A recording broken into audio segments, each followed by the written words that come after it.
Hi everyone, sorry about that. My computer ran out of batteries. We're back now. Okay, so we talked about three kinds of division, and I think it's useful to put them all up next to each other. So we have mitosis of a haploid, mitosis of a diploid, and meiosis, which is of a diploid. And so we're going to do this all in the same species, with a fake species with three chromosomes to show how this works. Okay, so we can start with mitosis of a haploid. So here we have our three different colored, three different chromosomes. And for mitosis of a haploid, they undergo DNA replication, and then these all line up and they divide.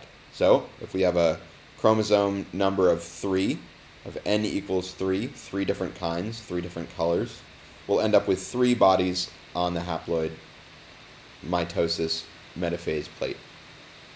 Okay, what about diploids?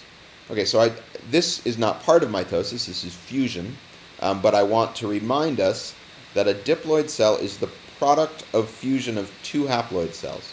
So here we're starting with 2 haploid cells, each one, again, with 3 chromosomes, but with slightly different alleles, right? The thick versus the thin, the distinction. They each have a chromosome 1, 2, and 3, but they may have some differences. Okay, so they fuse to give rise to a diploid cell. And so now we can look at diploid mitosis. So just like in haploid mitosis, all the chromosomes duplicate, and they line up on the metaphase plate. But here you'll see we have 6 different bodies on the metaphase plate, 6 different pairs of chromosomes. And you'll also notice that the thick blue chromosomes and the thin blue chromosomes do not line up near each other. In fact, that's going to be mostly random. So I've lined them up blue, orange, green, but it doesn't need to be in the same order. The blues could be next to each other, but they're not going to be paired with each other. And we'll see how that's different when we get to meiosis. Okay, so now let's look at meiosis. Again, we're skipping the one step of replication. So again, we want to remind ourselves that we're looking at a diploid, which is the product of fusion of 2 haploid cells. And so now notice under our fake meiosis, there's no DNA duplication, and we just line up on the metaphase plate. So you'll notice we have 6 different chromosomes, 2 different copies of orange, 2 different copies of green, 2 different copies of blue, but we only have 3 sets of chromosomes, or pairs of chromosomes, lined up on the metaphase plate, because here the greens line up with each other, here the blues line up with each other, and the orange. So I'm going to go back a slide. Remember, the blues don't line up. The thick and thin blues do not line up together in mitosis. They do in meiosis. And it kind of makes sense. Remember, we said the major outcome of meiosis is reshuffling. So it's necessary for the blues to line up opposite each other so that we can make sure one goes one way and one goes the other way. Same thing with the green, so that we can end up with new combinations.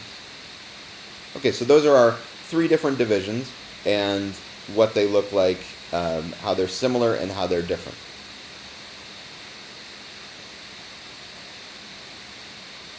Okay, so let's work for a problem here to try to build our intuition about meiosis. So in Drosophila, which is the fruit fly that's studied a lot in the lab, there's no crossing over, so we'll talk soon about what recombination is. So if you don't know what it is, that's great, because it doesn't exist in the males of this species. And so we want to ask, how many different chromosome possibilities are there? How many different combinations of chromosomes? Okay, so in Drosophila, there are 4 chromosomes, so that means a haploid cell has 4, a diploid has 4 pairs, or 8. And so go ahead and pause, take a moment to think through what you think the answer might be here. Okay, so let's work this out. So basically what we're talking about here is we're going to have a meiosis where we have 4 different chromosomes, 4 different pairs of chromosomes lined up on the metaphase plate. So we're going to get different combinations. So how many different combinations are there? Basically, how many different descendant sperm cells could we get? So one possibility, so we'll follow what's going to happen on the left cell. Okay, so one possibility is that we could get a skinny red, a skinny blue, a skinny orange, and a skinny black. The other possibility is the other side. We can get thick, thick, thick, thick. So another possibility is we could get thick, skinny, skinny, skinny, and skinny, thick, thick, thick. Okay, another possibility is thick, skinny, and so forth. So we could work out all these possibilities. So we could write them all down.